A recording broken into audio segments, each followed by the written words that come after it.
I'm still here. The negative impact of population growth is becoming appallingly evident. Heirs to an oil fortune join the divestment drive. In a highly symbolic gesture, the Rockefeller family will sell off its assets linked to fossil fuel companies. A slump in global oil prices has Saudi Arabia rethinking its near total dependence on oil revenue. We should be focusing on it, and we should be curbing our appetite for carbon-intensive products and services. But the problem is, it's got a lot of room for debate. Obviously, the Rockefellers are making this move as an environmental one, but also from an investment standpoint, this also makes plenty of business sense. You can't simply carry on business the way you're doing it now. There is a price to carbon in their future. What do you see as the biggest challenges in conservation? The growing human population.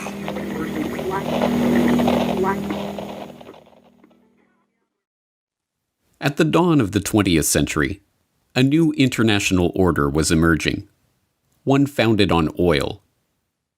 And by the end of the 20th century, that order was firmly established. Heating, transportation, industrial power, plastic manufacturing, pharmaceuticals. There is no facet of modern life that is not, one way or another, dependent on oil. But the rulers of this oligarchy, the Rockefellers at Standard Oil, the British royals at BP, the Dutch royals and the Rothschilds at Royal Dutch Shell, were not content with mere financial domination. The power that came with their near-total monopoly on the world's most important commodity was enormous, and they had no qualms about using that power to remake the world in their image. As we saw in How Big Oil Conquered the World, the impact of the oligarchs has been breathtaking.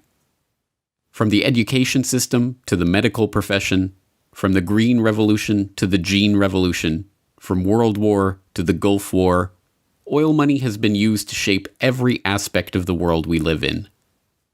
With the rise of the petrodollar in the 1970s, even the international monetary system itself rests on oil.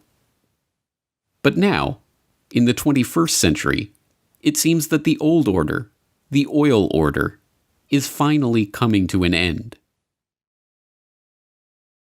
We begin looking at a new milestone in the growing campaign for divestment from the gas, oil, and coal companies that are fueling climate change. May Boovy, executive director of 350.org, made the announcement just before our broadcast today. Today we're announcing that as of today, total divestment commitments have passed the $3.4 trillion mark. That's $3.4 trillion of assets under management, now fossil-free. In the oil and gas sector, we recognize the contribution of our activities and products to greenhouse gas emissions, which is why the OGCI was set up. What began as a movement on US college campuses has reached the skyscrapers of high finance. Globally, nearly 200 institutions and thousands of individuals have moved a total of $50 billion in assets away from fossil fuels. If we take our money, put it into renewables like solar panels, the world could be such a better place. The masses, having identified the oligarchs and their destructive grip on the planet, see big oil waning and have begun to celebrate. To them, the promise of a post-carbon future represents the end of the oligarchy. What many do not realize, however, is that the oil order was never about oil. The oligarchs did not care about oil, but control, and, having long outgrown their financial dependence on the commodity that brought them their power and riches, they are at the forefront of this push for the post-carbon era.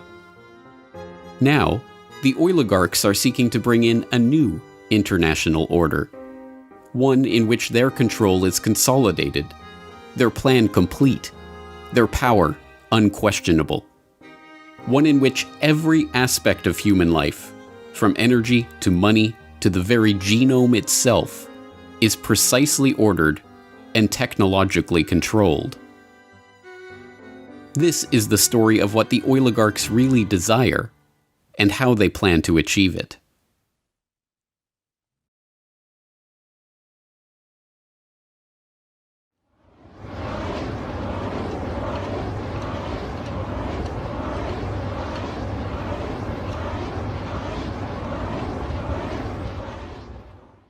Dhaka, 1963. It's a day much like any other in Dhaka. The streets are crowded, dirty, squalid, smelly, and absolutely swarming with people. Lying in the streets, coiled in the gutters.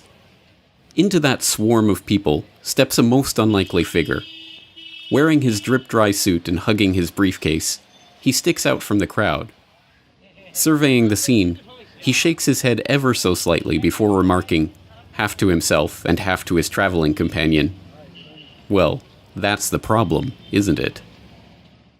It's a scene that has played itself out many times. A Western tourist overwhelmed by the bustling crowds of the Indian subcontinent. But this was no mere tourist passing time on his holiday. This was John D. Rockefeller III, grandson of oil baron John D. Rockefeller.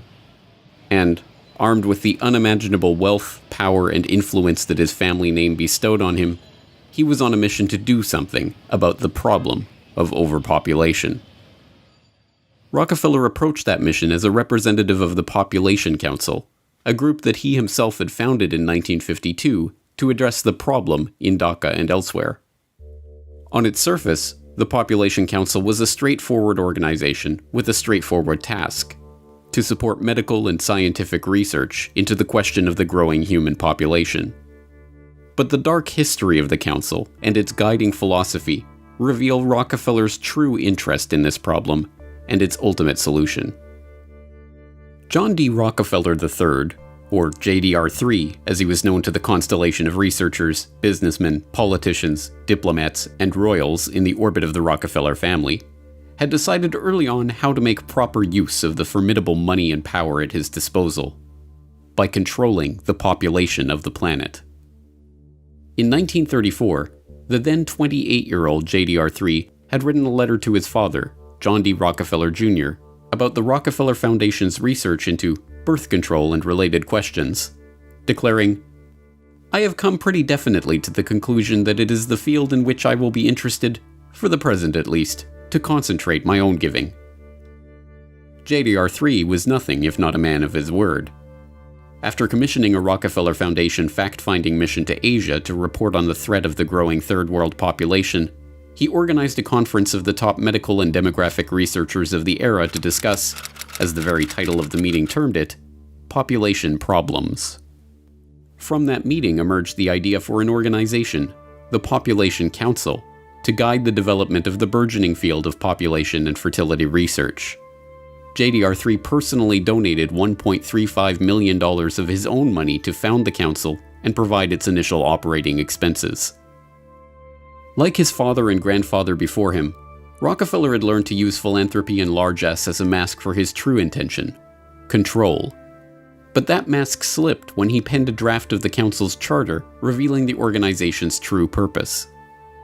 The council, according to JDR3, would promote research and apply existing knowledge to help develop such changes in the attitudes, habits, and environmental pressures affecting the life of human beings, so that within every social and economic grouping, parents who were above the average in intelligence, quality of personality, and affection will tend to have larger than average families.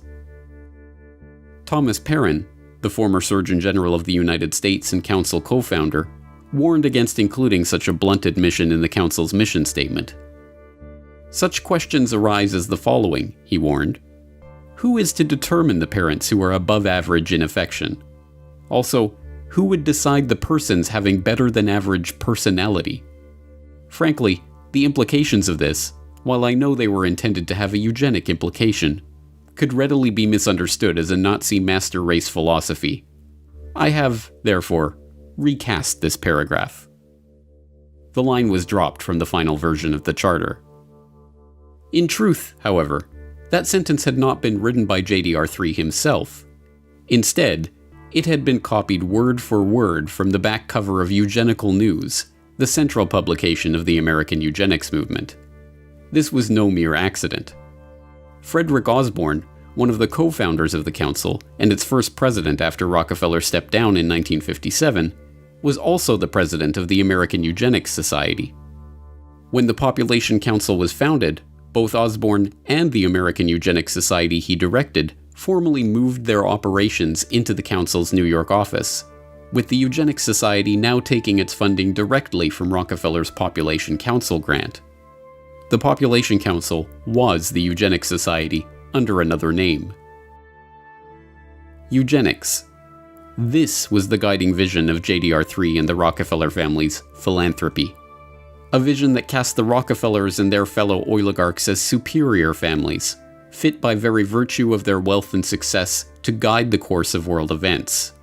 The power to determine who was fit to breed and who was too poor to pass on their genes. Eugenics is basically a movement among the elite to eradicate what they deem the inferior classes, and that's the inferior social classes, racial classes, ethnic classes, more or less everyone who isn't up to their standards. And after eradicating those classes, what they aim to do is genetically engineer themselves to such a high level that the remaining population that they permit to exist beneath them will never have the power to overthrow them, essentially, the end of history. So the term itself was coined by Galton, and it essentially means well-born. The idea is kind of a mix of a bunch of ideas that were circulating around the 1850s. So if you go back to, say, Mendel was studying hereditary characteristics in pea plants, and he was able to determine that certain characteristics were being passed on and that these things could be determined and essentially predicted. And also at the same time, now you have Spencer, who's talking about the survival of the fittest, with the same kind of idea, the same thread running through there, that there are genetic characteristics that exist that would make one species, one plant or animal more fit than another and more capable of surviving. Also, of course, you had Darwin's work at the time, Origin of Species, and kind of maps this process by which material is passed along and evolution results through this process.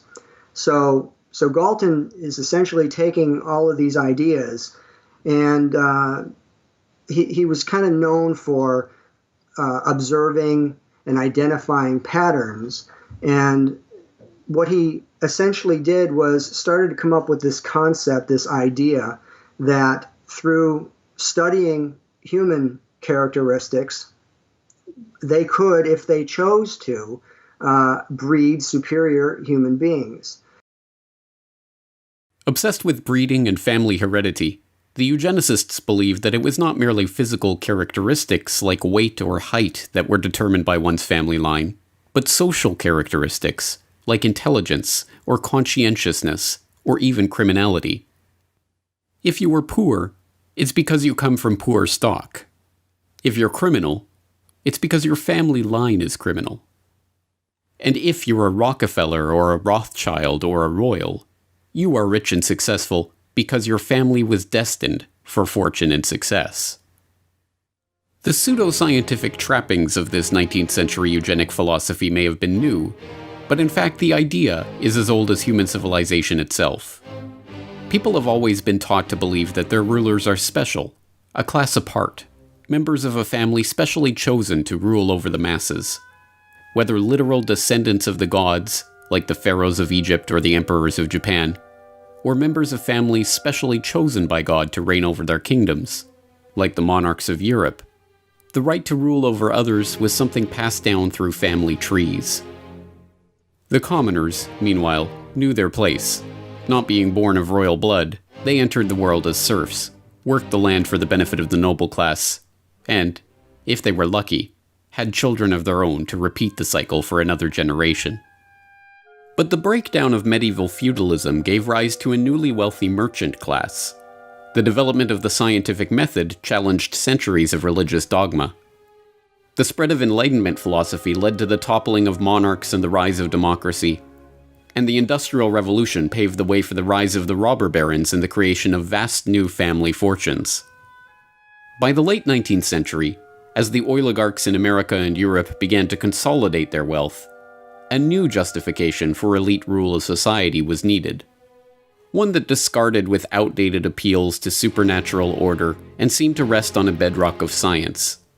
An idea that could explain how nouveau riche upstarts like the Rockefellers and Rothschilds had risen to positions of prominence in society alongside the old royal dynasties of Europe.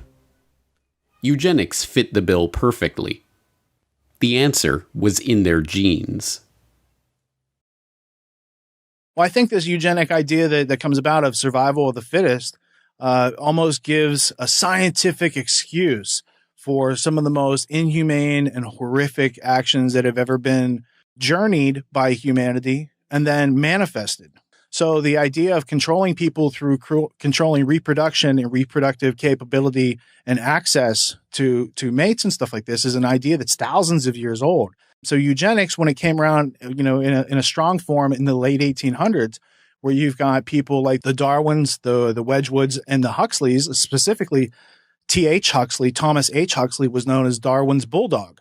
So these ideas of eugenics really take on, a new life of their own at the end of the 1800s, and coming into the 1900s, these ideas were embraced by the same families that were these robber barons that were being funded by the Rothschild banking network. Also the Fabian Socialist Society, which again had a lot of the same movers and shakers as these people who were higher ups in the British Empire. So when it reared its head in the 1920s and 30s and these forced sterilization campaigns, whereas, if they felt that you had a low IQ or that you had some congenital disease that would be passed on, that you didn't have the right to marry and have children. Eugenics, of course, was pseudoscience. When Galton and his fellow travelers began developing the theory, the identification of the actual mechanism of heredity, including genes and DNA, was nearly 100 years away. Instead, they used catch-all terms with no definition like feeble-mindedness to diagnose poverty or criminality, claiming it was caused by defective germplasm. They used phrenology to try to determine the physical expression of alcoholism or low intelligence. Even the most famous works of the eugenics era, like Henry Goddard's study of the Kallikak family, were roundly discredited and even repudiated by their authors.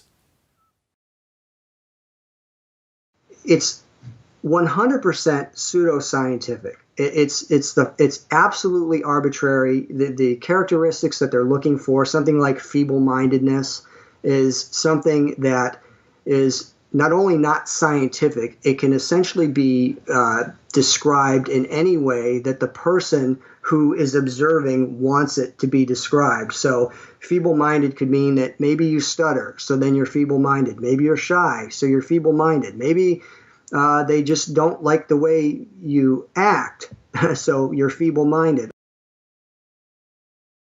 But the idea was an infectious one.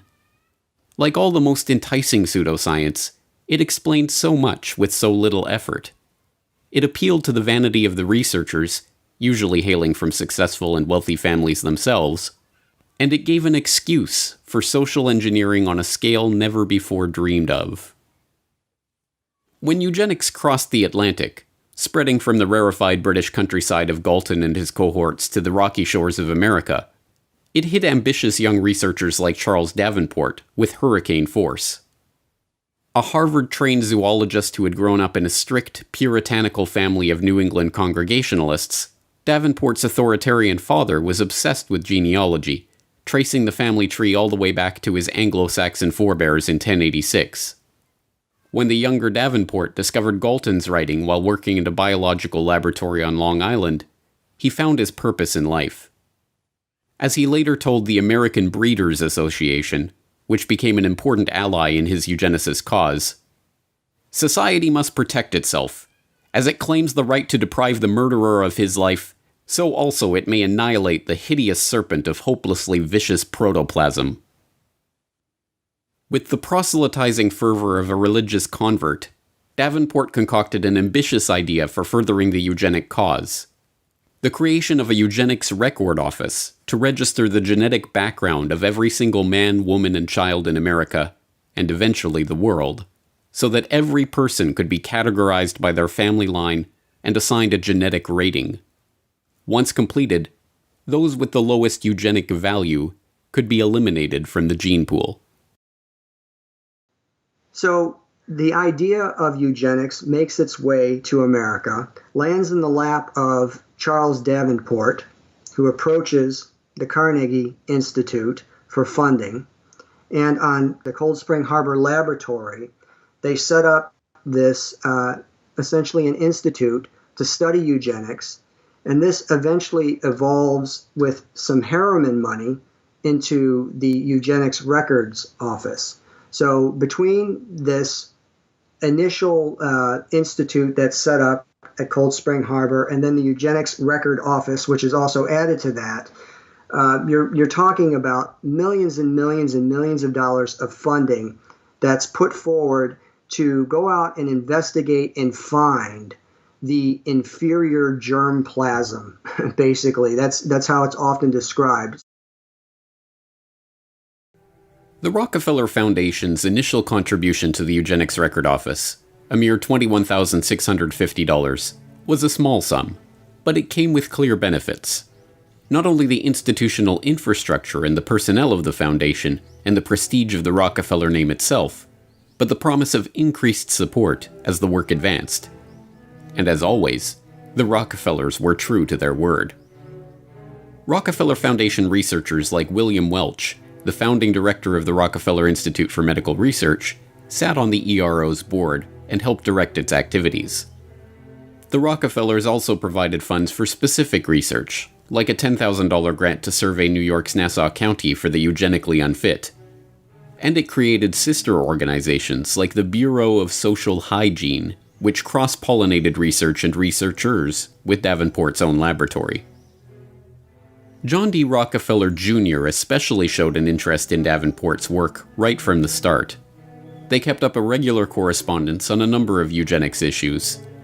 In January 1912, when a plan to institutionalize mentally deficient female convicts to stop them from having children was floated, the young Rockefeller heir wrote to Davenport for his thoughts on the scheme. For his part, Jr. declared that, "This plan seems to me an immensely important one. It points out a scientific way of escape from the evils which our courts are intended to correct, but in reality only increase." After Davenport responded that the plan would only work if it included a eugenical screening of the convicts, Jr. contributed $200,000 to found just such an institute. The Institute of Criminology in New York was administered by Rockefeller's own Bureau of Social Hygiene and staffed by workers trained at the Eugenics Record Office. Fueled by the support of America's rich and powerful, the field of eugenics transformed from the quaint hobby horse of a few mad scientists into the social cause of an entire generation. Economists, politicians, authors, activists. By the 1920s, everyone who was anyone was extolling the need to eradicate the germplasm of the lower stock. Marie Stopes, the celebrated family planning pioneer who founded Britain's first birth control clinic in North London in 1921, railed against hordes of defectives, calling for the compulsory sterilization of those she deemed unfit for parenthood.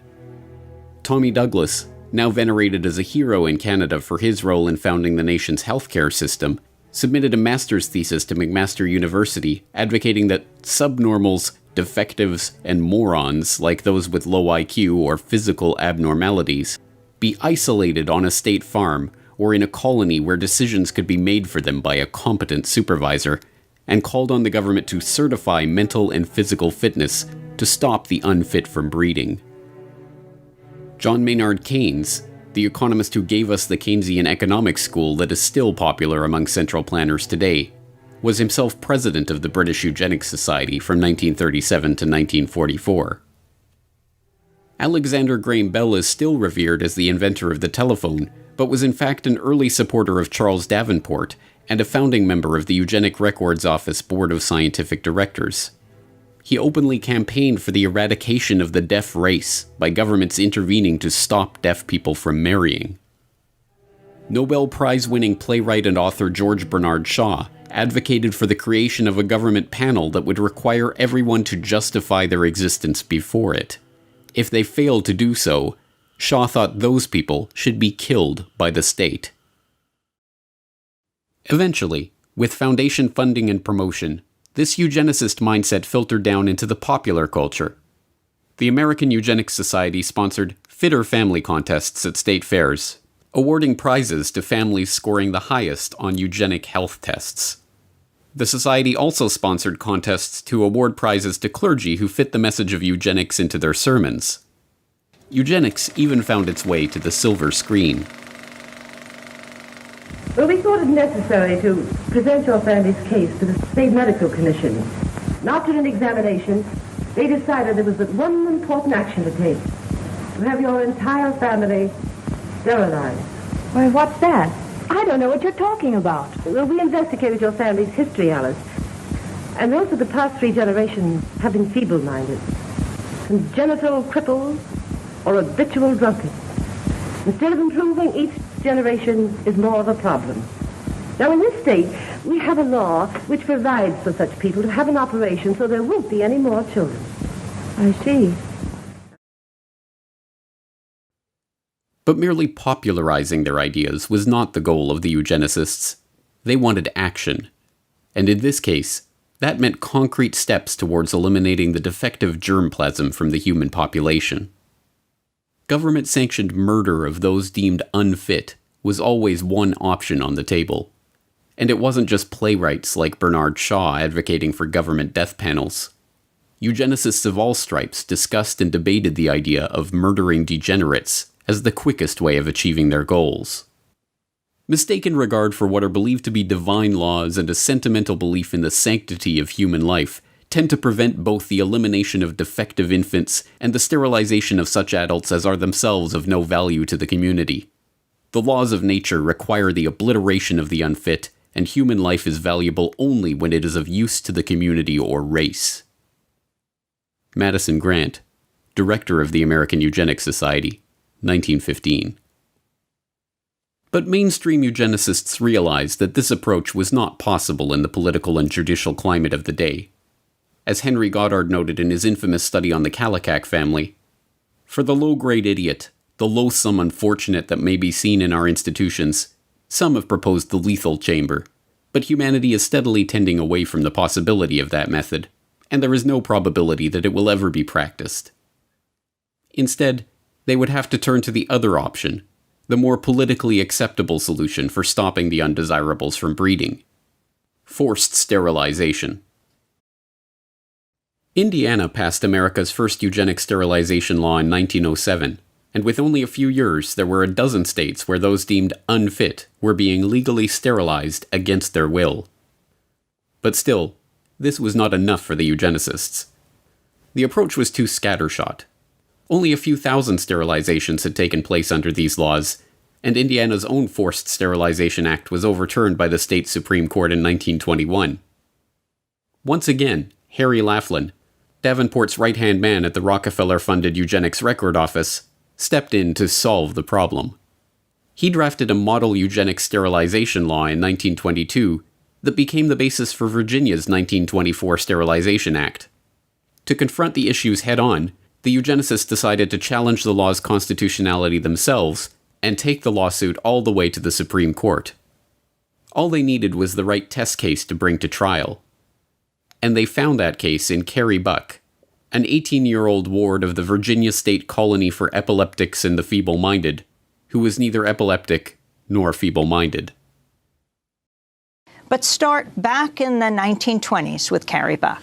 So she's a young woman who is growing up in Charlottesville, Virginia, being raised by a single mother. Back then, there was a belief that it was better often to take poor children away from their parents and put them in middle-class homes. So she was put in a foster family that treated her very badly. She wasn't allowed to call the parents mother and father. She did a lot of housekeeping for them and was rented out to the neighbors. And then one summer, she was raped by the nephew of her foster mother. She becomes pregnant out of wedlock, and rather than help her with this pregnancy, they decide to get her declared epileptic and feeble-minded, though she was neither, and she shipped off to the Colony for Epileptics and Feeble-Minded outside of Lynchburg, Virginia.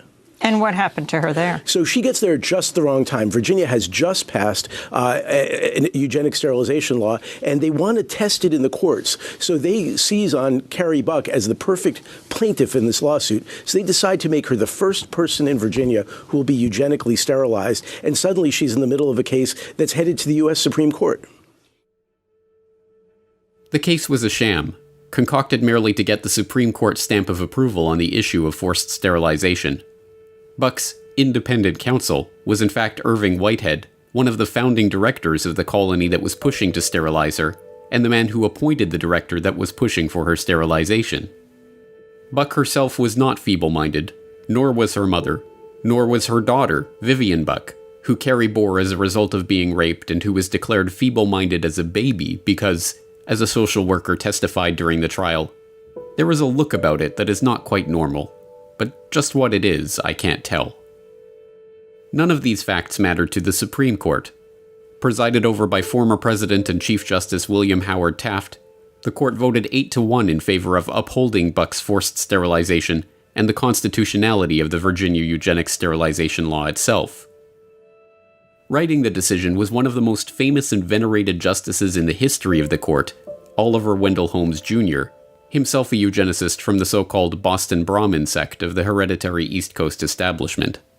In his decision, Holmes justified the forced sterilization of those like Buck by calling on the government's right to vaccinate the citizens against their will. It is better for all the world if, instead of waiting to execute degenerate offspring for crime or to let them starve for their imbecility, society can prevent those who are manifestly unfit from continuing their kind. The principle that sustains compulsory vaccination is broad enough to cover cutting the fallopian tubes, he declared before infamously concluding, 3 generations of imbeciles are enough. And with that, the floodgates were opened. New laws were enacted, and old laws revised to comport with the Supreme Court's decision. Forcible sterilizations, taking place in a covert and low-key manner before, were now reported with pride. A few thousand individuals sterilized against their will became tens of thousands. The eugenics era, brought into being by the immense fortune of the Rockefellers and their ilk, had arrived. And with the aid of a very dramatic push by the Rockefellers, it was about to go international. Beginning in November 1922 and increasing throughout the 1920s, the Rockefeller Foundation began a series of grants and fellowships to German scientists. Equivalent to millions of dollars in today's money, these fellowships transformed the German scientific establishment, devastated in the wake of World War I. The Foundation's money found its way into the coffers of the Kaiser Wilhelm Institutes, a series of scientific organizations that included an institute for psychiatry and an institute for anthropology, human heredity, and eugenics. One of the main beneficiaries of this Rockefeller largesse was Ernst Rudin, a head researcher at the Kaiser Wilhelm Institute for Psychiatry and a key architect of Germany's eugenics program under the Third Reich. Rudin co-edited the official rules and commentary on the law for the prevention of defective progeny, which was passed on July 14, 1933, less than 6 months after Hitler was appointed interim chancellor by President Paul von Hindenburg. The law, like the Virginia law that the Supreme Court upheld and led to the sterilization of Carrie Buck and tens of thousands of other Americans, was modeled on Harry Laughlin's model eugenics sterilization legislation. It formed genetic health courts which could mandate sterilization of defectives in 8 different categories: the feeble-minded, schizophrenics, manic depressives, sufferers of Huntington's chorea, epileptics, those with hereditary deformities, the blind, and the deaf. Alcoholics, a 9th category, were to be optionally added to the list, with a caution against inclusion of ordinary drunkards. By the end of the year, 62,400 Germans were found unfit to breed and sterilized against their will.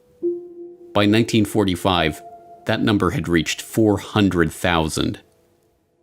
In the 1940s, that eugenics program was to expand into euthanasia under the Action T4 program, resulting in over 70,000 children, senior citizens, and psychiatric patients being murdered by the Nazi regime.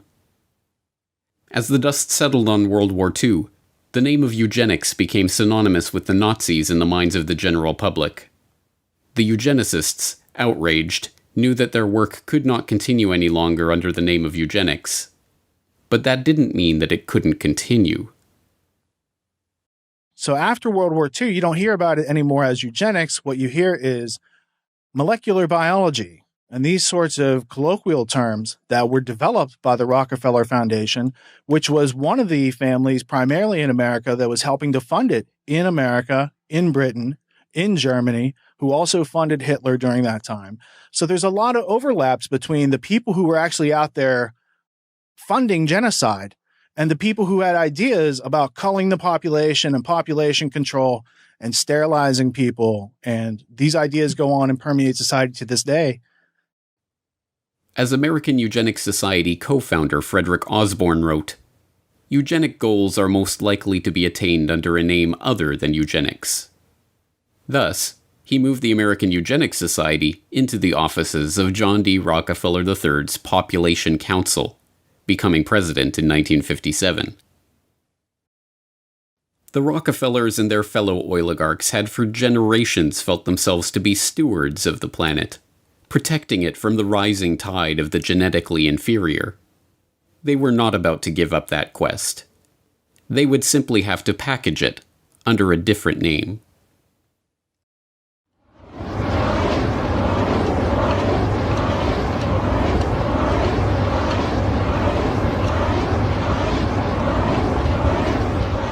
With all the evidence that we've amassed in our preparations for the Stockholm Conference, including the views of many of the world's leading scientists, I am convinced that the prophets of doom have got to be taken seriously. In other words, doomsday is a possibility. I'm equally convinced that doomsday is not inevitable. On paper, it would be almost impossible to find a less likely candidate for godfather of the modern environmental movement than Maurice Strong. A junior high school dropout from a poor family in rural Manitoba struck hard by the Great Depression, Strong's meteoric rise to the heights of wealth and political influence is itself remarkable. The sheer number of environmental organizations that he founded, conferences he chaired, campaigns he directed, and accolades he received over the course of his career is even more remarkable. Organizer of the Stockholm Environmental Conference, founding director of the United Nations Environment Program, Secretary General of the Rio Earth Summit, founder of the Earth Council and the Earth Charter Movement, chair of the World Resources Institute, commissioner of the World Commission on Environment and Development, and board member of a bewildering array of organizations, from the International Institute for Sustainable Development to the Stockholm Environment Institute to the African American Institute. But perhaps the most remarkable thing about Strong, this ubiquitous figure of the 20th century environmental movement, was his background. A Rockefeller-connected millionaire from the Alberta oil patch who divided his time between environmental campaigning and running major oil companies. To understand how this came about, we have to examine the history of the emergence of the environmental movement. In the post-war period, the desire to control the population put on a new mask, protecting the world from resource depletion, pollution, and ecological catastrophe. And, as always, the Rockefeller family was there to provide the funding and organizational support to steer this burgeoning movement toward their own ends. President Nixon and the United States Congress established the Commission on Population Growth and the American Future. The chairman of this unique commission is John D. Rockefeller III. It was a very broad-ranging mandate. Nobody's had one of this character before. And just from that, this question of quality of life just emerged as the seemingly key issue. But the main finding was that stabilization of some kind is clearly desirable for the country. Yes, we said that it is recognized that population cannot continue to grow indefinitely. Nobody questions that. And we said from our findings, we felt that now the nation should welcome and plan for a stabilized population. Well, the whole question of pollution, environment, and population came very much to the fore in amazingly rapid time. And President Nixon, in July 1969, made a statement to the Congress exclusively on this question.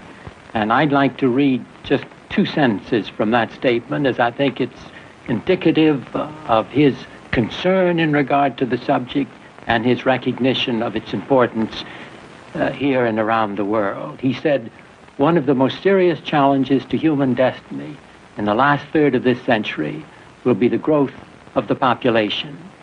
Whether man's response to this challenge will be a cause for pride or for despair in the year 2000 will depend very much on what we do today."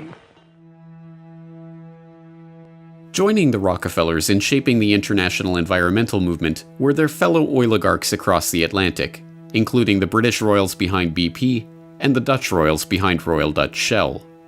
And facilitating the transition from eugenics to population control to environmentalism was Julian Huxley, brother of Brave New World author Aldous Huxley and grandson of Darwin's bulldog T.H. Huxley.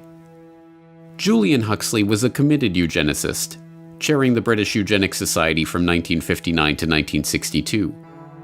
But, like the other eugenicists of the post-war era, he understood the need to pursue the now discredited work of eugenics under a different guise.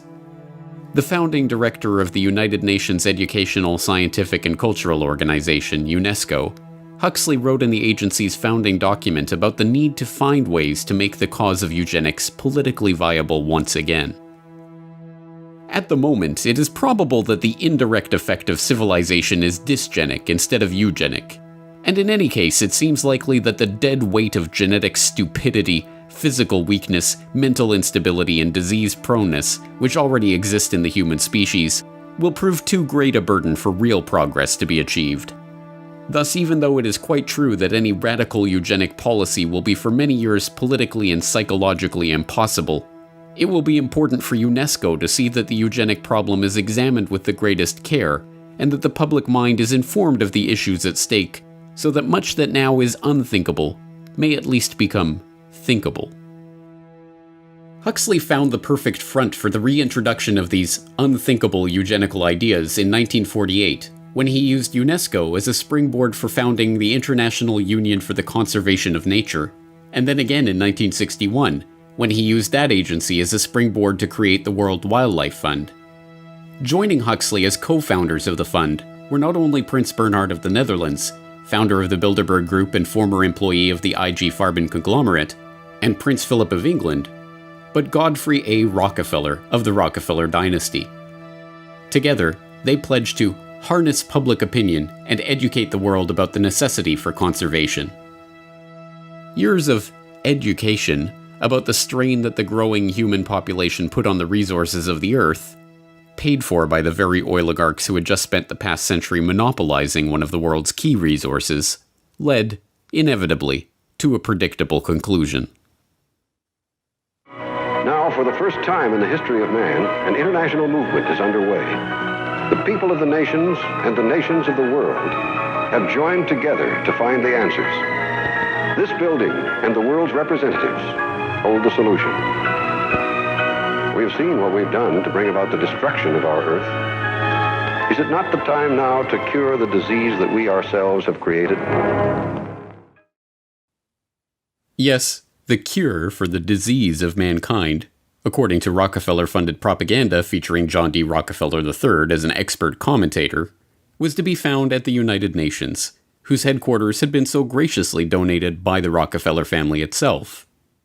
And the first step toward discovering that cure was to organize the UN Conference on the Human Environment in Stockholm in 1972, the world's first international environmental conference.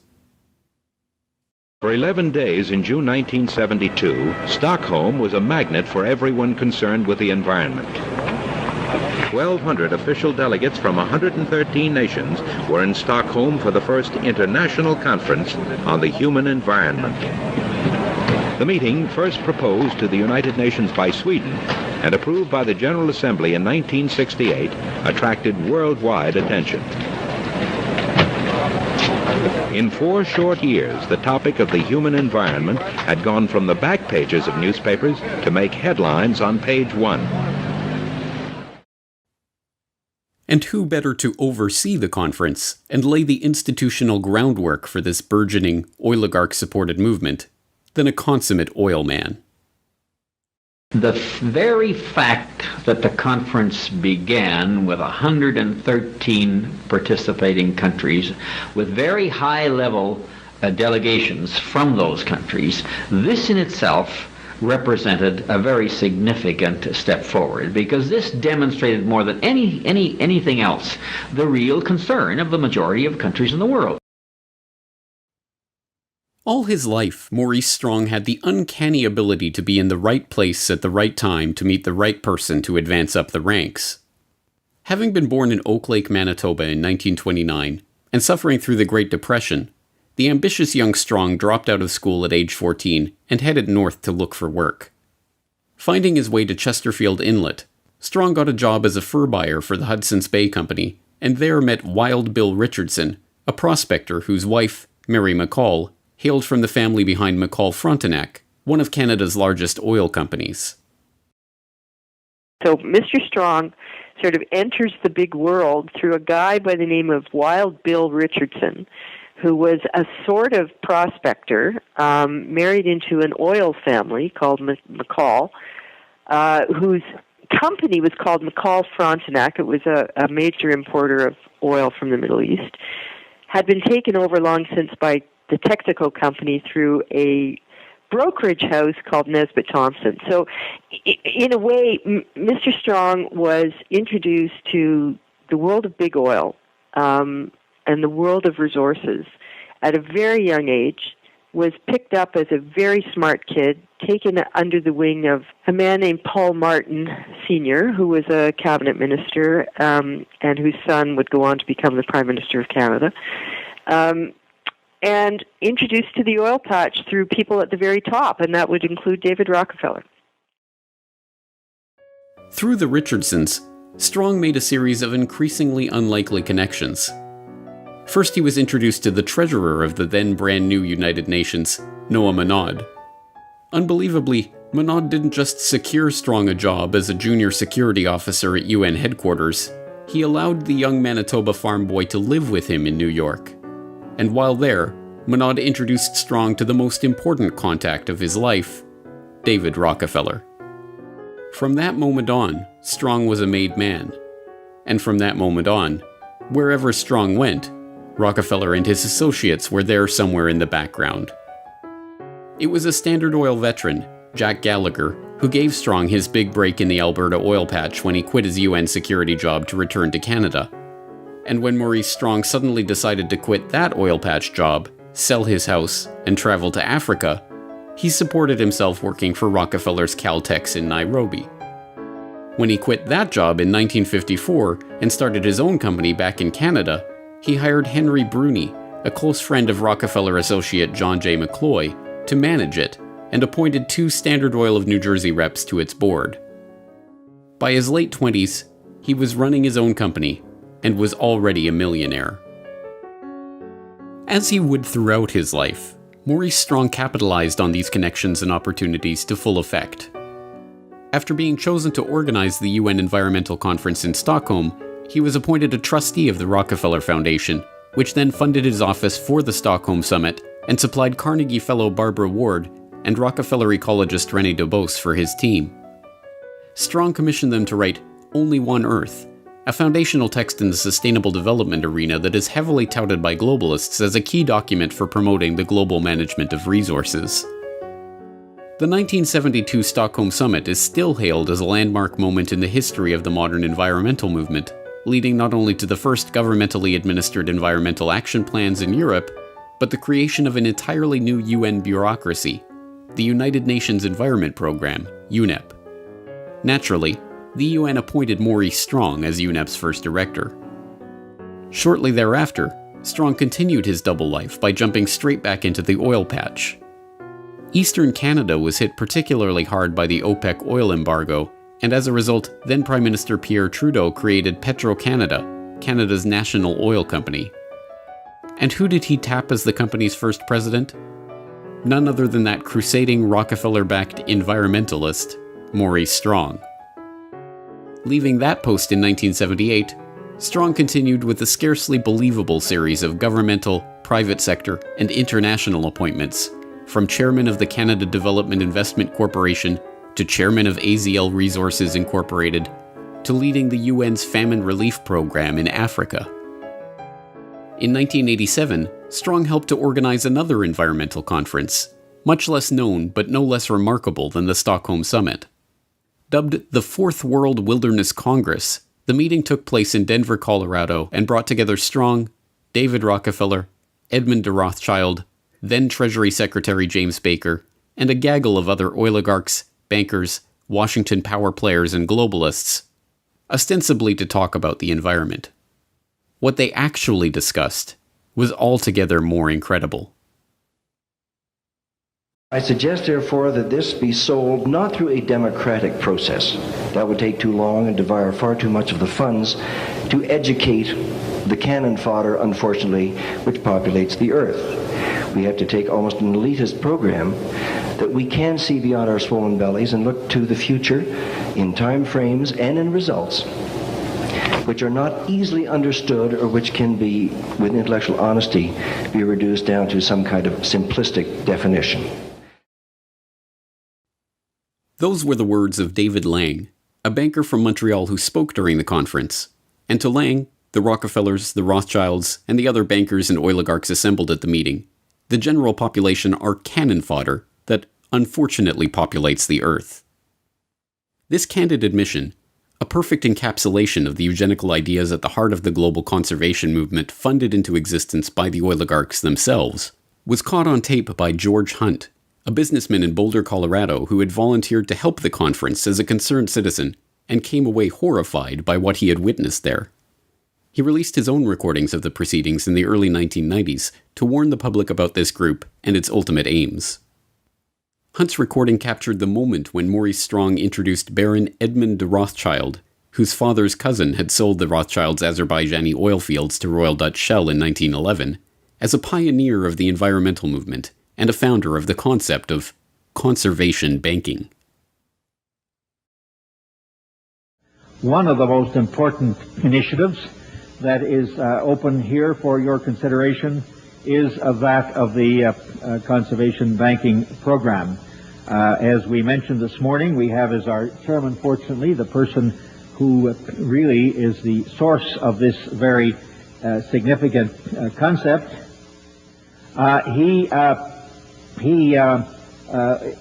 is one of the trustees of the International Wilderness Foundation, which sponsored this meeting. He was at the first of these congresses. So his conversion to the relationship between conservation and economic development has been a pioneering one. So there is no better person. He epitomizes in his own life that positive synthesis between environment, conservation on the one hand, and economics on the other. And I'm just delighted to have this opportunity of introducing to you Edmund de Rothschild.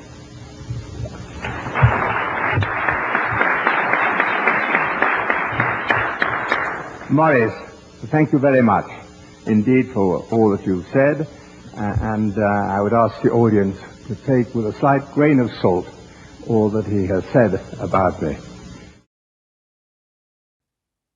The meeting accomplished some important goals for the oligarchs.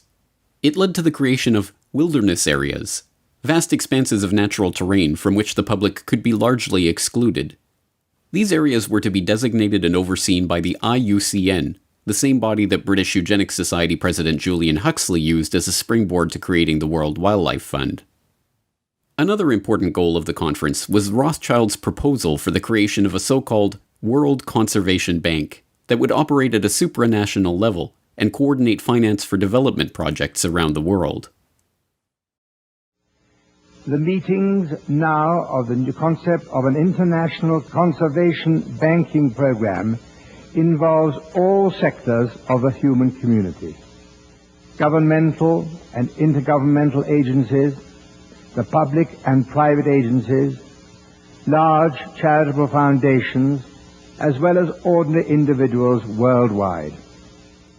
By thinking forward as to how to reach out to the public at large, to every corporate entity throughout the world, to put aside hopefully tax-free, a part of their profits to fund our ecological and environmental protection. Ladies and gentlemen, every country has its own problems, its indigenous peoples and its wildlife. This International Conservation Bank must know no frontiers, no boundaries. This World Conservation Bank was forwarded and eventually realized at Maurice Strong's next major conference, the one which was to serve as the crowning achievement of his unlikely career as environmental crusader, and which still remains one of the touchstones of the environmental movement, the 1992 Earth Summit in Rio de Janeiro. In June 1992, the world met in Rio to discuss the fate of planet Earth. In this largest summit and very first Earth Summit ever held, representatives from 166 countries, 130 heads of state, and 15,000 non-governmental organizations came together with the hopes of deciding specific agreements that would balance environmental preservation with economic needs. And my gratitude to Secretary General Maurice Strong for his tireless work in bringing this Earth Summit together. This is truly an historic gathering. There are those who say that economic growth and environmental protection cannot be compatible. The world is our garden, and together we must cultivate it. This week at Rio, we have made a start. Beyond Rio, we must continue to carry it through. We cannot be complacent unless the agreements reached here are accompanied by real commitments to significant change. Change, of course, indeed, for the human species. In my view, Your Excellencies, we simply are headed for a moment in the 21st century where the condition of our species may become terminal. As useful as the Fourth World Wilderness Congress had been in advancing the agenda of Maurice Strong and the oligarchs, that was only setting the stage for the Earth Summit in Rio. At the Earth Summit, Edmund de Rothschild got his World Conservation Bank. Dubbed the Global Environment Facility and launched at the summit itself, it serves as the funding mechanism for 5 different UN conventions and provides billions of dollars worth of financing to environmental and development projects around the world. Its 18 implementing partners include the Rockefeller-funded Food and Agricultural Organization, the Huxley-founded International Union for the Conservation of Nature, the Maurice Strong-created United Nations Environment Program, and the Prince Bernhard, Prince Philip, Godfrey Rockefeller-founded World Wildlife Fund. One of the Global Environment Facility's specialties are debt-for-nature swaps, where third world countries are given debt relief in return for opening their land up for environmental development projects. The projects come with transaction costs of up to 5%, paid to the contractors who manage and direct the investments, not the locals, who, like the Aborigines of Palawan Island, are kicked off their land and effectively wiped off the face of the map.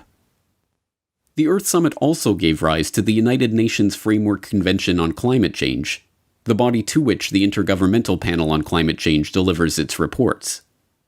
Generally thought to be neutral, non-governmental bodies relying only on science and evidence, the UNFCCC and the IPCC are handcuffed by the terms that Strong set out for them to deliver only one conclusion: that humanity is to blame for climate change. When they set up the Intergovernmental Panel on Climate Change, Maurice Strong, who we should talk a lot about, he wrote the terms of reference. And the first term of reference was the definition of climate change. And he limited it deliberately to only human causes of climate change. And of course, that effectively eliminated all the natural causes, natural variability, which is why you see them not looking at things like the sun and a whole bunch of other issues. And of course, he then limited it even further in another term of reference that he set it up into 3 working groups. There was the technical group, working group 1, which wrote the science report. And that was 600 of the 2,500 people. The other 1,900 were in working groups 2 and 3. Now, they were inconsequential because they had to accept the findings of Working Group 1, which were already limited by their terms of reference. So whatever their finding was, Working Groups 2 and 3 then said, okay, you telling us it's going to warm, we accept that as fact. We now look at the implications of that. And that's where you hear all these stories about, oh, the ice is going to melt, the sea level is going to rise. So really, the majority of the report by 1,900 scientists is accepting without question the finding of the first group. Now, Strong, it really restricted it even more because they came out and said, look, this report is not to be used for policy. But then they set up the summary for policymakers, the absolute contradiction of that. And the summary for policymakers is written by a completely separate group. And then they write it independent of the science report. They write science reports finished and set aside. The summary for policymakers is written and given out to the media. But the rules, the terms of reference that Strong wrote said that the summary for policymakers goes back to the science report people and says, make sure your science report agrees with what we've put in the summary. Another product of the Earth Summit in Rio was the Earth Charter, a quasi-religious document that Mikhail Gorbachev, who helped draft the text along with Maurice Strong, referred to as a replacement for the Ten Commandments, and which sought to usher in an era of Gaia worship and global responsibility, declaring that fundamental changes are needed in our values, institutions, and ways of living. The document then counsels that we must create a world of shared responsibility to the Earth community, before concluding, in order to build a sustainable global community, the nations of the world must renew their commitment to the United Nations, fulfill their obligations under existing international agreements, and support the implementation of Earth Charter principles with an international, legally binding instrument on environment and development. Well, the Earth Charter was one of the byproducts, ultimately, of the first Earth Summit. I published the Earth Charter in the appendix of my book, Technocracy Rising, the Trojan Horse of Global Transformation, just so people could see this with their own eyes, what it says. It was a document that was like a compact with the world. It was a very religious, humanistic document that tried to unify the world into a single concept of globalization.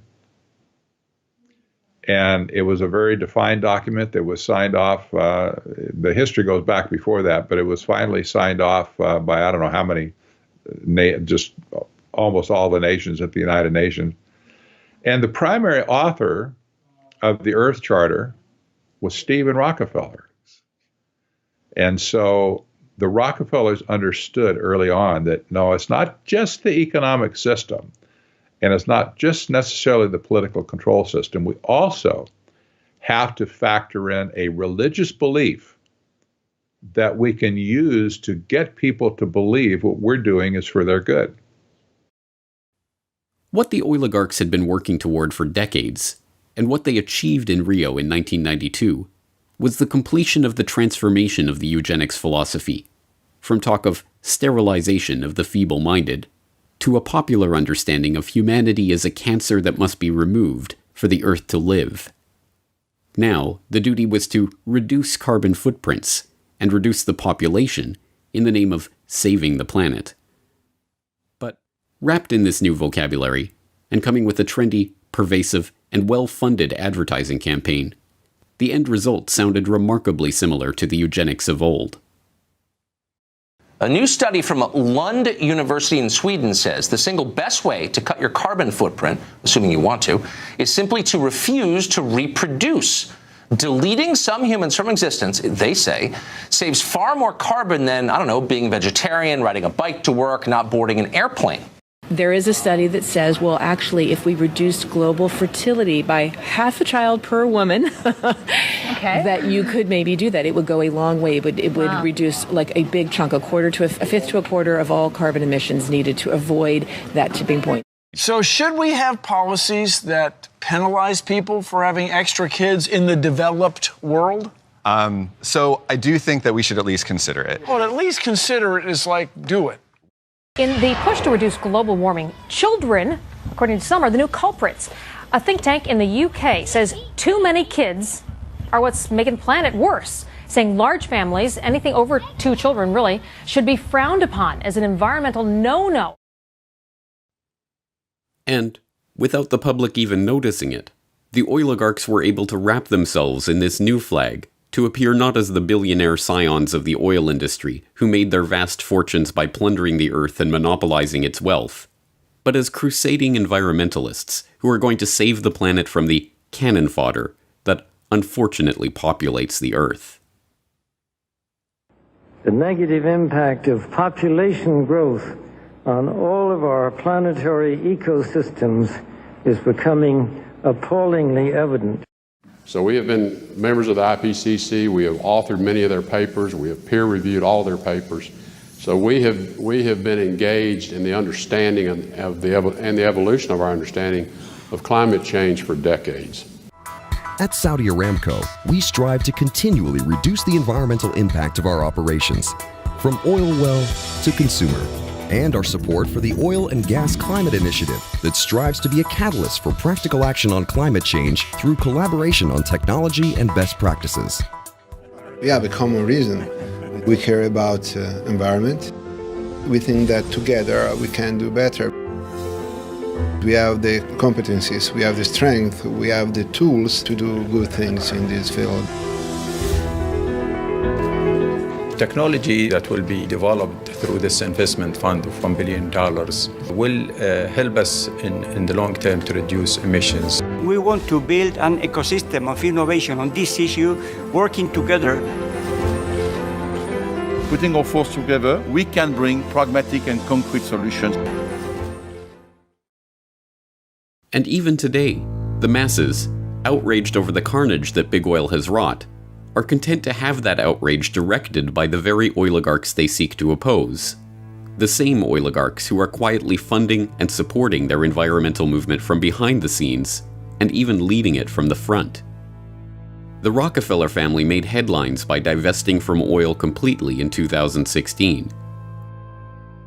The Rockefellers, heir to an oil fortune that made the family name a symbol of American wealth, believe they're doing their namesake proud by getting out of oil. Fund director Stephen Hines spoke reverently of oil tycoon John D. Rockefeller in a statement. "We are quite convinced that if he were alive today as an astute businessman looking out to the future, he would be moving out of fossil fuels and investing in clean, renewable energy." David Rothschild is one of the photogenic leading lights of the environmental movement.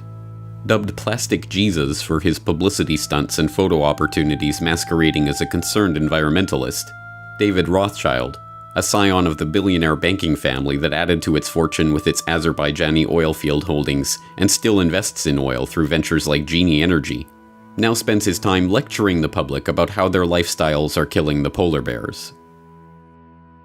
We have to start spending money, fast on the solutions that we have in hand to try and help these countries which are already seeing the effects of climate change today and seeing the effects of our consumption, basically.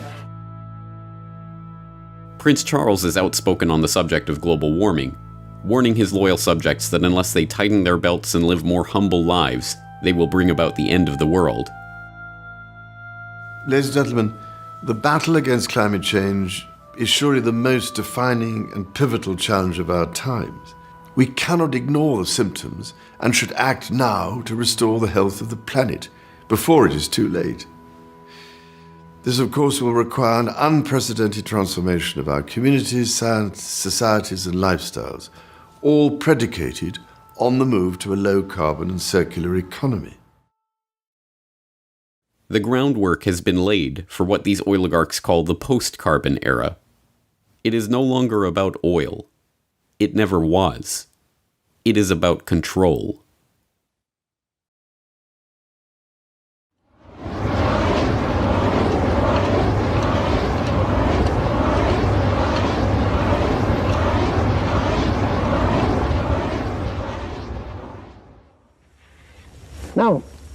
this complete cycle for the world, to give you a time scale on that, bear in mind that started in 1857. And so here's where we were about 3 or 4 years ago. This was proved reserves in here, which would add up to about here. And the estimated peak would occur about 1995, and we go into the decline. That middle 80% again is a spread from the 60s, the late 60s, up till a little over beyond 2020, or it's computed out here about 56 years. That assumes an orderly evolution. That says that a child born, say, within the last 10 years will probably see the world consume most of its oil if he lives a normal life. In his lifetime. Today, Marion King Hubbert is best known as the Shell oil researcher who gained notoriety in the 1950s for predicting that the U.S. would achieve its peak production of petroleum by 1970, and that almost all of the planet's oil supplies would be exhausted by 2020.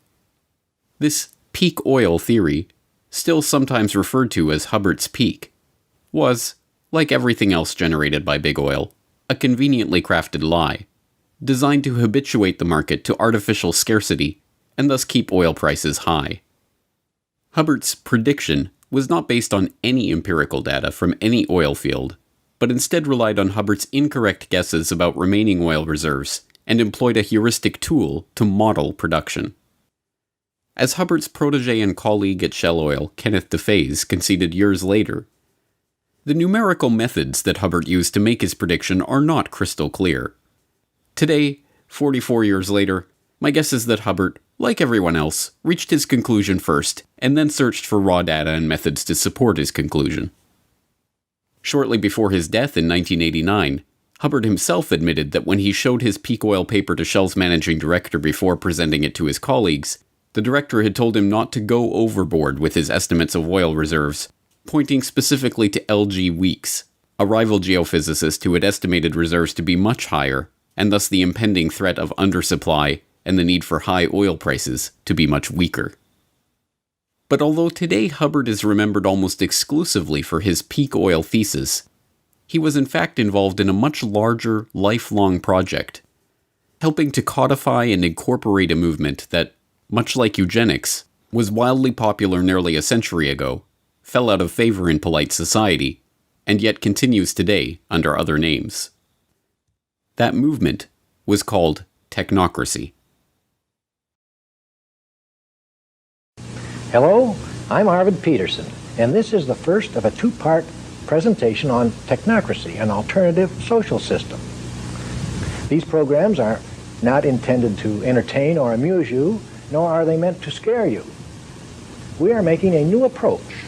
It is not political, financial, philosophical, legal, religious, or moral. It is a technological approach. Technocracy is the scientific answer to America's social problems.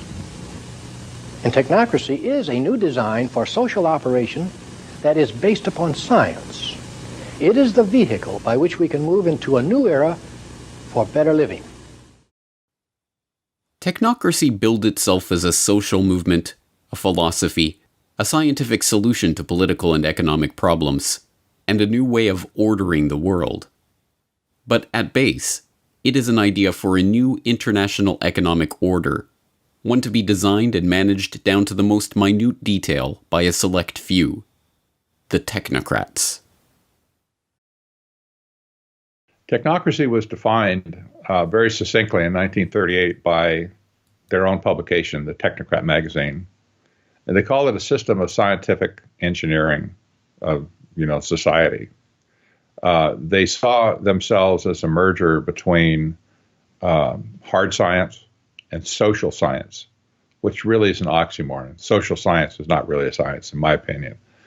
But they really believed that. So they believed that they could take their scientific method that they used in the hard sciences and apply it to society. They also believed that they alone were the only ones that could run society correctly as a result of technology having come in and changed the fabric of society. They hated politicians. They hated the establishment, the organization of society the way it was, because it was not efficient. It was not, conservation-based, if you will, to conserve resources. And so they just kind of took it upon themselves to define an economic model that would replace capitalism and free enterprise. And that's exactly what it was, a replacement economic system. Drawing on Henry Saint-Simon's call for a scientifically organized socialist system, the positivism and secular humanism of Auguste Comte, and the principles of scientific management propounded by Frederick Taylor, the technocratic movement emerged from the same environment of progressivism, positivism, and social Darwinism that birthed eugenics. Just as the eugenicists believed the human race could be improved through selective breeding controlled and administered by a small group of scientists and their billionaire backers, so too did the technocrats believe that they could improve the social and economic conditions of humanity by controlling and administering society. And, happily enough for the oligarchs, the technocrats would improve the world by replacing money with energy certificates. Led by the eccentric revolutionary economist and sociologist Thorstein Veblen, the technocratic movement that formed around Veblen's New School for Social Research and Technical Alliance attracted both engineers and serious researchers like King Hubbard and Buckminster Fuller, and fellow eccentrics like Howard Scott. Scott, a mysterious man of uncertain background, established himself in New York City at the end of World War I and came to be seen as a bohemian engineer. In 1920, he went to work for the Wobblies as a research director, and the following year he founded the Technical Alliance, a group of engineers and scientists centered around Columbia University who, as a forerunner to the technocracy movement, advocated for a society run by scientists and engineers. In 1932, the charismatic and well-spoken Scott managed to attach himself to Walter Raudenstrauch, a professor at Columbia and the founder of the university's Department of Industrial Engineering. With a common interest in technocracy, the two became friends and allies. It was through Raudenstrauch that Scott was able to approach the president of Columbia, Nicholas Murray Butler, for permission to use the university's facilities. Butler, always on the lookout for the cutting edge of progressivism, was swayed by the technocratic ideas, and soon Scott's Committee on Technocracy was operating out of the basement of Hamilton Hall. When Butler let word slip about the next big idea being cooked up in the basement of his university, technocracy became a sensation. It was lauded in the press. Scott became a sought-after speaker, and there was even a dance named after the movement. It was at Columbia that Scott met King Hubbard, and the two, an unlikely pair of serious-minded researcher and eccentric revolutionary, immediately hit it off. Their stint together at Columbia was about to come to an abrupt end, but their association would last for decades and help give birth to ideas that would eventually transform the world. Technocracy really got recognized when it was at Columbia. We'll talk in a minute. They didn't last there very long because, as it turned out, one of the promoters of technocracy, Howard Scott, turned out to be a fraud. He was kind of the main spokesman for the movement, and he pumped up his resume like so many people do today, unfortunately. He pumped it up and basically just lied about his past, his educational past. And they all assumed he had a degree in some advanced engineering, whatever, and he knew all the buzzwords. But some sharp reporter did some investigative research on him and said, I can't find where this guy graduated anywhere. And when Columbia found out that the guy was a fraud, they realized Butler's ego got involved and says, man, these people have played me. And so he kicked them all out. Just kaboom, drop kicked him right out of it. He said, get out of my building. And they all left and scattered. And the technocrats that were left at Columbia, there were several of them that were professors at Columbia at the time, they just zipped their lips, shut up, went back to work, figured out, I want to keep my job. I'm just going to, not ever mention technocracy again. It didn't mean they stopped believing, but they didn't talk about it for a very, very long time at Columbia. Disgraced, evicted from Columbia, and with the Committee on Technocracy disbanded almost as quickly as it had come together, Scott found himself at a personal low. Penniless and with an old debt having caught up to him, he had only one person he could rely on: M. King Hubbard. Hubbard let Scott live in his Greenwich Village apartment and paid out of his own pocket to file the Articles of Incorporation for Technocracy, Inc., a new membership organization that would carry on the principles of technocracy. The first step, of course, was to define precisely what those principles were. Hubbard got to work penning the Technocracy Study Course, the Bible of the technocracy movement. In it, Hubbard laid out the vision of an abundance of physical wealth on a continental scale for the use of all continental citizens, which, he warned, can only be accomplished by a continental technological control, a governance of function, a technate. The technocratic system was to be structured around a new monetary paradigm, one based not on dollars and cents, but energy certificates representing the nation's net energy expenditure. These certificates would be denominated in joules and issued based on a net energy budget deemed appropriate by the technocratic state's governing scientists. Citizens would be issued an equal share of the nation's certificates and make their purchases with them, and the information about these purchases would be relayed back to the central planning body for analysis. By this method, the technocrats could, in the words of one proponent, create a thermodynamically balanced load of production and consumption, thereby doing away with unemployment, debt, and social injustice. In the Technocracy Study Course, Hubbard, like a good technocrat, laid out the exact conditions that would need to be met for this vision to come to pass. According to him, technocracy would require all energy usage and all consumer spending throughout the nation to be calculated and registered on a continuous and instantaneous basis, a 24/7 inventory of all production and consumption, a complete registry of all products available for sale, where they were produced, how much energy was expended in their production, and where and when they were sold, and finally, a specific registration of the consumption of each individual, plus a record and description of the individual.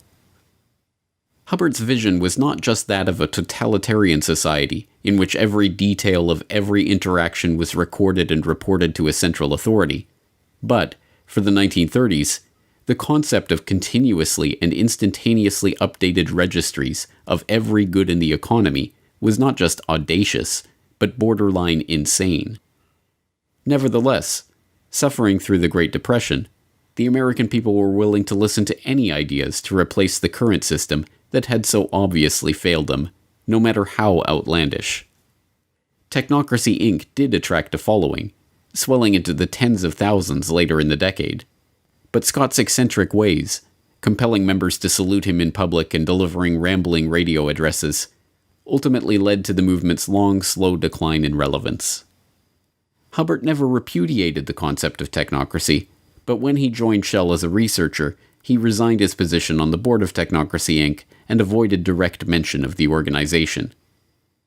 The technocrats had sketched the outlines of a completely ordered and controlled society, one in which energy is the fundamental measure of value and all consumption and production is meticulously analyzed by a central authority. Technocracy Inc. still exists to this day, but the language and thinking of the technocrats has, like eugenics, undergone a metamorphosis. And, also like eugenics, the name may have faded into obscurity, but the idea lives on in the hands of the oligarchs.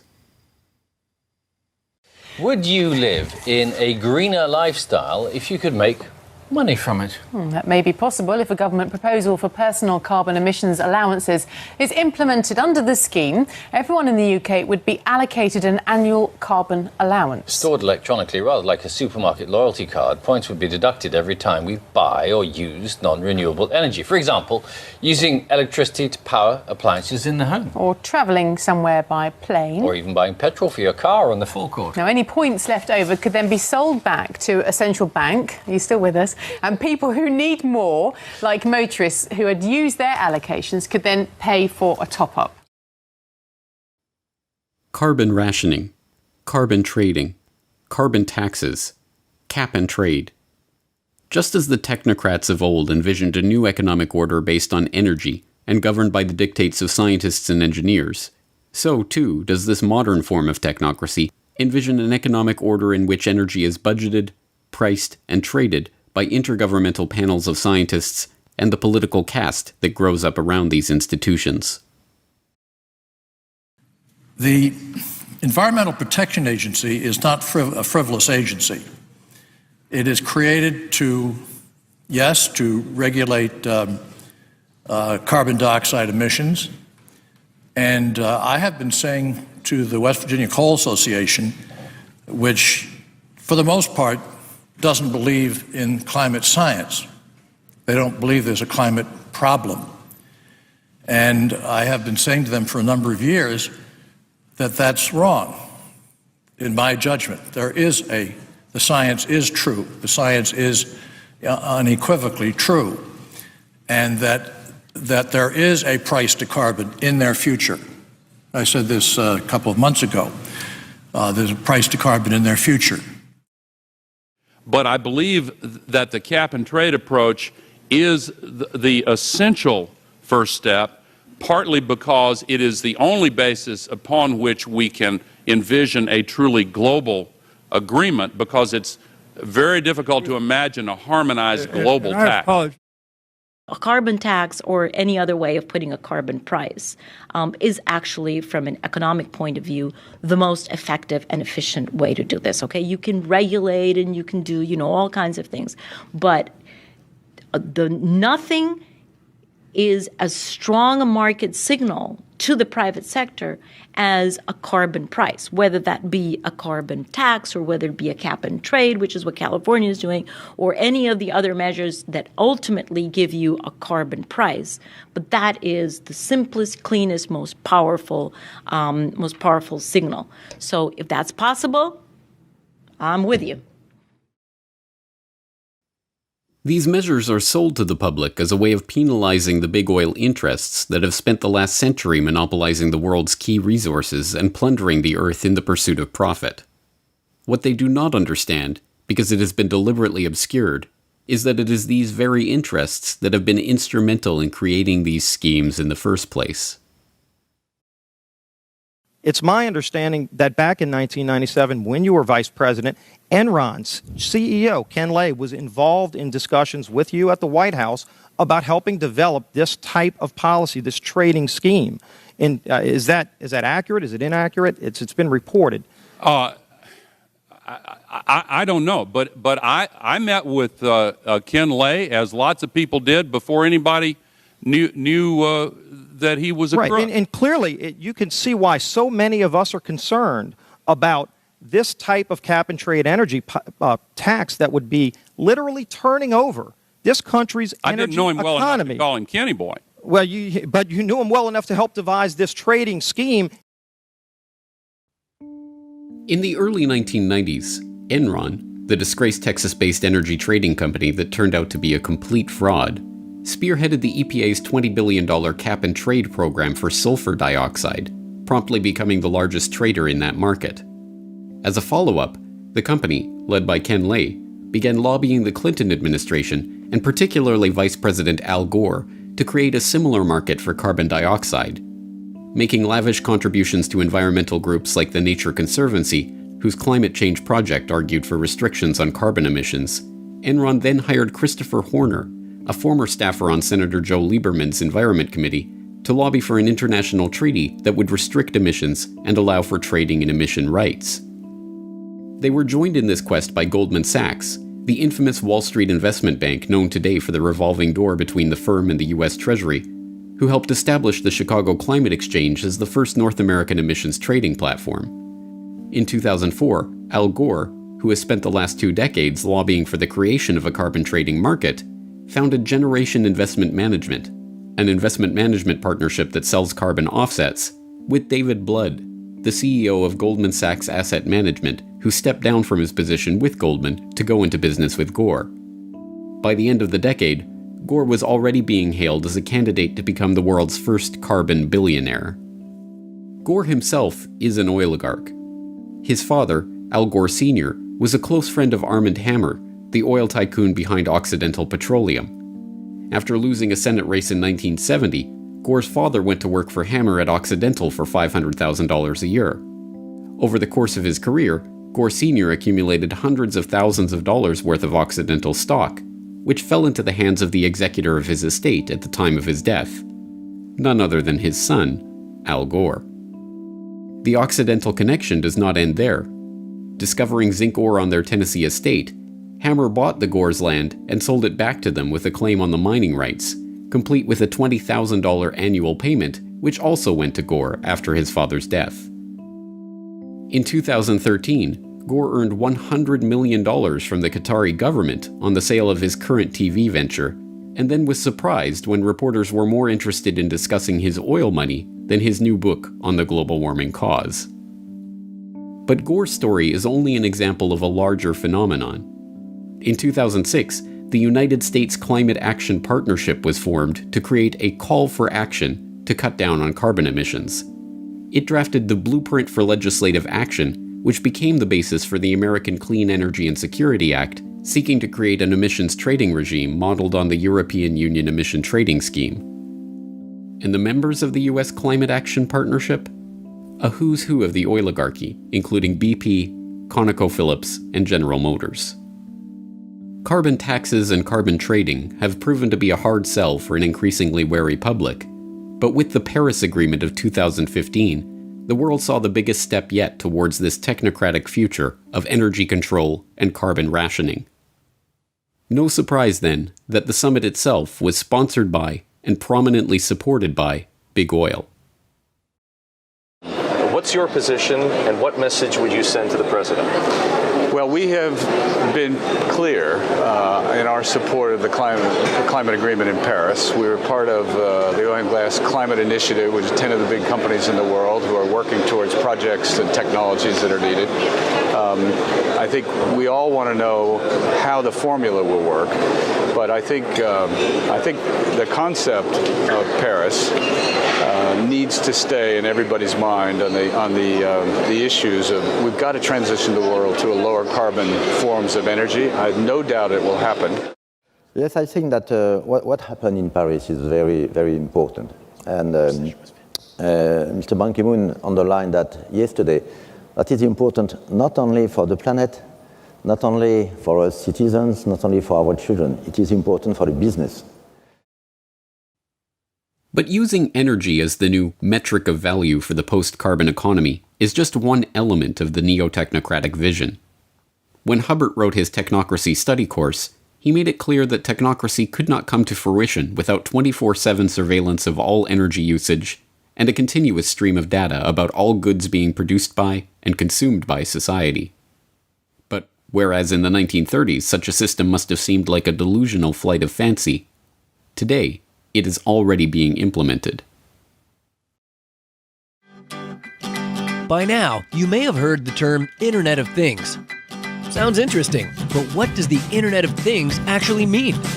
IoT is an evolution of mobile, home, and embedded applications that are being connected to the Internet, integrating greater compute capabilities and using data analytics to extract meaningful information.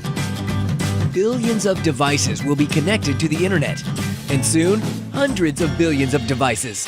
As related devices connect with each other, they can become an intelligent system of systems. And when these intelligent devices and systems of systems share data over the cloud and analyze it, they can transform our businesses, our lives, and our world in countless ways. Why create a smart city? Well, smart cities are more responsive to citizens, and they help reduce environmental impact. They're more cost-effective and they're safer. Smart cities make people happier and more connected to their community. Cities are becoming increasingly instrumented. Sensors that enable the capture of all sorts of data are being integrated across city systems, providing critical information on city activity and operations. Sensors on a bridge transmit data on its physical condition.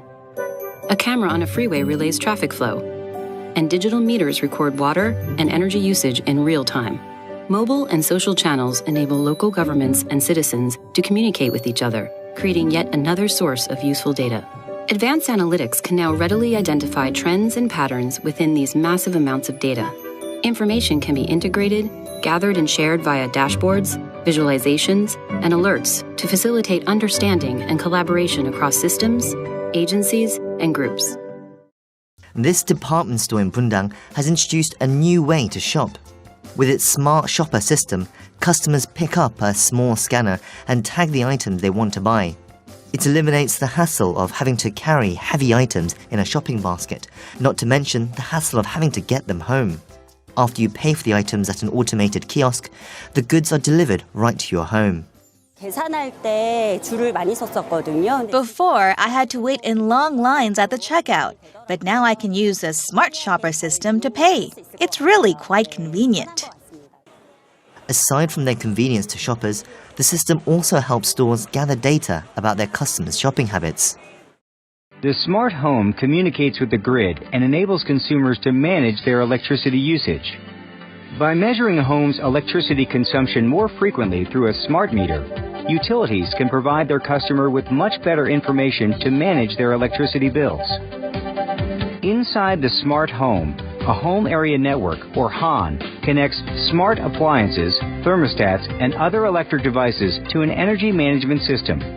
With the smart meters, they'll be able to tell exactly what's going on in your home at down to the microsecond, based upon 24/7 communication with all of your appliances, which will also in the future, if this goes through fully and if there's not a public backlash, all of your appliances will need to have a wireless transmitter on them, and they'll need to be, certified under some smart, program.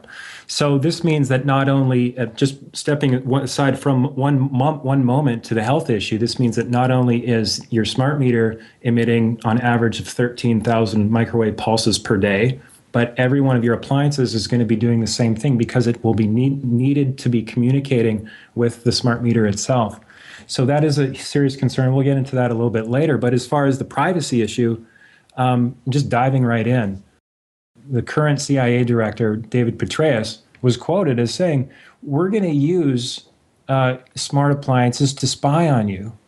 And it's almost like, and he was later down in the article, and it's very just putting it out there. It's kind of like, it's getting to a point now, James, I'm sure you're seeing this, is like, it's just getting more and more in your face. And it's kind of like this collective force of the controllers, and they're kind of saying, this is what we're going to do, and what are you going to do about it?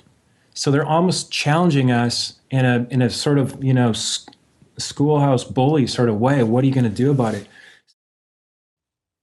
Once again, we are being asked to believe that the vested corporate interests that are rolling these technologies out in a coordinated fashion are doing so for the benefit of the public. That this technology is to help save the Earth. And once again, we are being duped. The technocratic agenda is not about saving the Earth. It is not about helping the public. It is not even about making money. It is about complete control over every aspect of our daily life.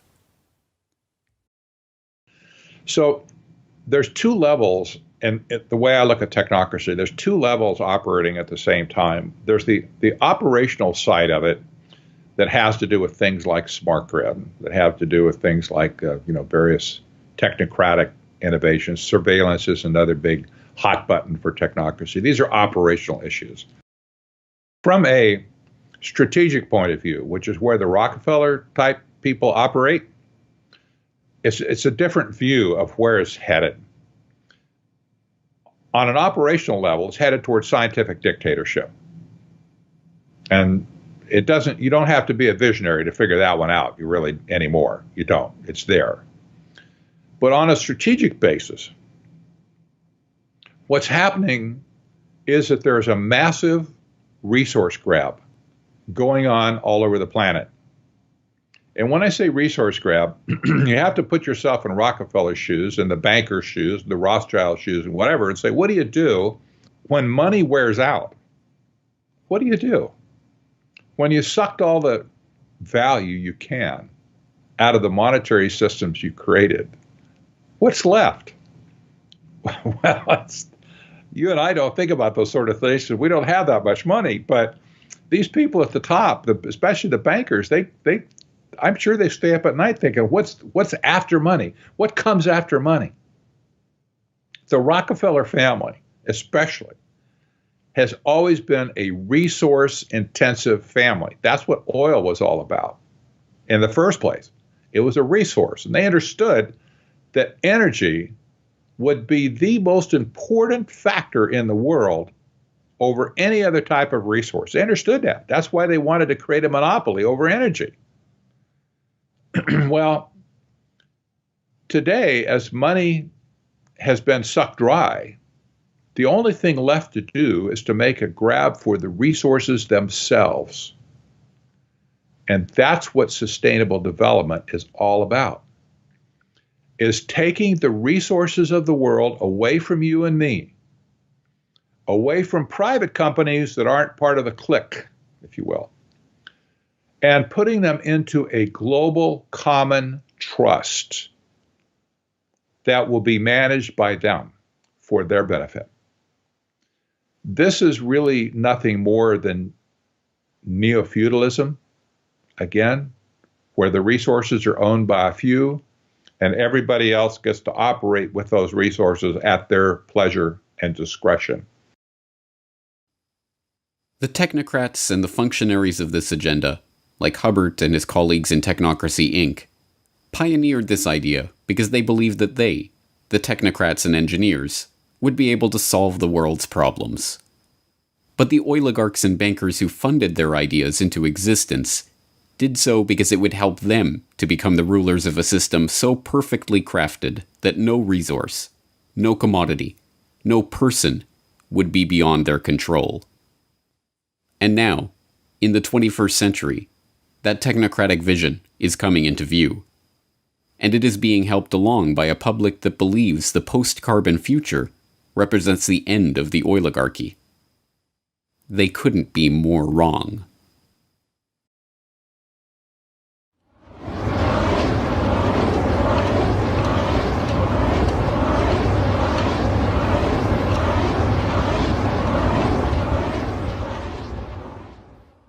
Oil. It was never about oil. It was about control. Control over energy and production and consumption. Control over the world's resources. Control over the population. Control over humanity itself. Every other thing that the elite put forward is nothing more than a pretext for what they've been after since the beginning. So as I cover in Tragedy and Hope 101, I discuss this concept of the elite seeking to rule all habitable portions of the world. And they don't want to secure that so that they can then have it taken away from them. So they come up with pretexts that they can sell both to the public but also to the administrative class that justifies what it is that they're trying to do. They need to. So whether it's global warming hysteria, or whether it's technocracy, or whether it's Agenda 2030, or whether it's eugenics, there's a common thread that runs through all of this. And that common thread is the desire to consolidate and exercise coercive power. In the case of eugenics, it's the desire to consolidate and exercise the ultimate power, which is the power over who ultimately is going to live or die, who will be permitted to exist in the gene pool from here forward. The picture is bleak, and made all that much bleaker by the fact that so many have been duped into believing that the oligarchs' ultimate agenda, an agenda of technocratic control, micromanagement of our daily lives, and, ultimately, the elimination of the cannon fodder from the gene pool, is in fact in their own best interest. The oligarchs, shielded behind their smokescreen of sustainable development and post-carbon economy, are closer than ever before to achieving their true goal of total control. But if the people perish from lack of knowledge of this agenda, then understanding is the first step toward the solution. It's hard to fight an enemy that you don't recognize or can't see. That's the biggest problem in the world today, in my opinion, is that people have no visibility whatsoever of this issue. They've covered their tracks so well that nobody can see them. How can you fight an enemy that you don't know? I think the famous Chinese general Sun Tzu brought that up hundreds of years ago. You can't fight an enemy that you don't know. first we have to recognize who the enemy is. Well, big oil conquered the world because monopolization of all resources on the planet is the goal. And to get to that goal, you have to monopolize the energy aspects of people around the planet, but you also have to control the food, the actual energy for the human beings whose energy you want to control. If you control those two aspects, the green revolution and the gene revolution, then you're able to control the entire planet, every resource on it, and basically extinguish freedom for the rest of history. So how big oil conquered the world was already done in the movie. Why big oil conquered the world has to do with the complexities of controlling populations, not for money, because these are the people that print money out of nothing and charge us for it. So really, it's a study of power. So why did they want to do this to the rest of us? Because they could, and because we were tolerant so far and haven't resisted enough to make it stop. So that's where we find ourselves today, becoming informed on the history so that we can actually plot our course in the future to map or chart out a course and actually get to some place that resembles cognitive liberty and physical freedom and justice for all. Big oil, big pharma, genetic engineering, the green revolution, the environmental movement, eugenics, technocracy. Not one person in 1,000 can detail the historical development of these ideas or the people and the agenda that connects them. But if you have watched this documentary, you are now that one person in 1,000. The question is, what are you going to do with this information? As the oligarch's quest for total control comes into view, it's difficult to remember that it all started a century and a half ago with Devil Bill Rockefeller, a 2-bit snake oil salesman always on the run from the last group of marks he managed to con. In a way, nothing has changed but the scope of the con and the number of marks who have fallen for the routine. But now that you know the snake oil that is being fed to the public, the only question that matters is, are you going to drink it? Down in Pennsylvania, there is plenty oil, they say. Petroleum, petroleum, we must all have some. The oily fever, don't you see, infects most every live Yankee. From north, from east and west they come for petroleum oil. Oil, oil, oil, oh petroleum. Oil, oil, oil, petroleum.